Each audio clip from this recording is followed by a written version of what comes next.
Hey everybody, it's time to stop searching for the perfect app and start vibe coding it. Today we're building a multi-language translation tool in under 5 minutes. I'm laughing because that's pretty complex. Saying we're doing it in 5 minutes using just one sentence. I'm Remy, and this is Vibe Coding for Educators. No syntax, no brackets, just your vision turned into a tool. So let's jump in. Alright, we are still working in our Gemini unit. So in our box, I'm going to copy and paste in my one sentence prompt. Build a tool where I type a sentence and it displays it in Spanish, French, and Arabic side by side. So I'm going to do two things. I'm going to make sure that my canvas mode is on. I'm going to change this fast to pro because I want it to be more thorough in the code that it's developing. And then I'm going to hit submit.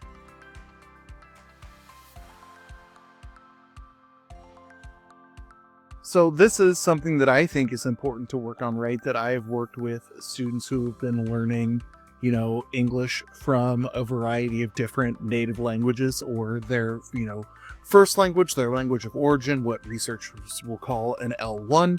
And I recently took an EduBadges online course about their, how to create multi-tiered support for students who are learning English, but you want them to be able to work in their native tongue as well, or in their native language as well. And I know that translation is something that's kind of tricky to work with because we are, not necessarily experts in our other languages, but here we can see that it's got, our translations layered on one another. So I could just put my prompt in here,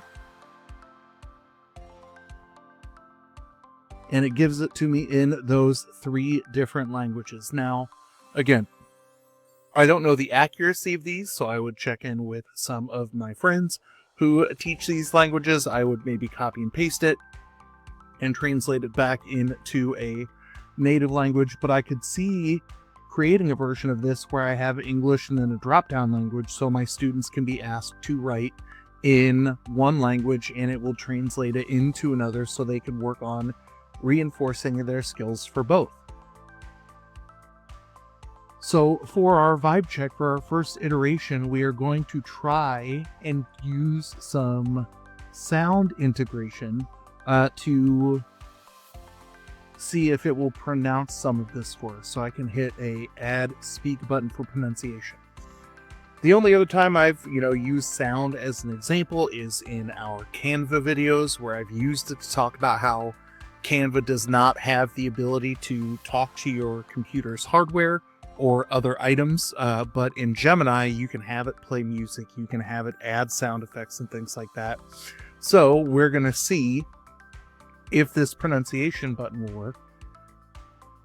And while it does this, I realized I might not have turned sound recording on this video, so you might see a weird edit pop its way in. Alright, I realized that I didn't install something that will let it capture my audio, so we're going to see if I can get it to play the translation, and my mic will pick it up for my computer. But that's something I know that I need to fix in the future, so you'll get to see me react on either, yeah, it works, or, ooh, what does it do here? So I'm just copying in my second, my iterative prompt, so I'm going to click this microphone and see what it does.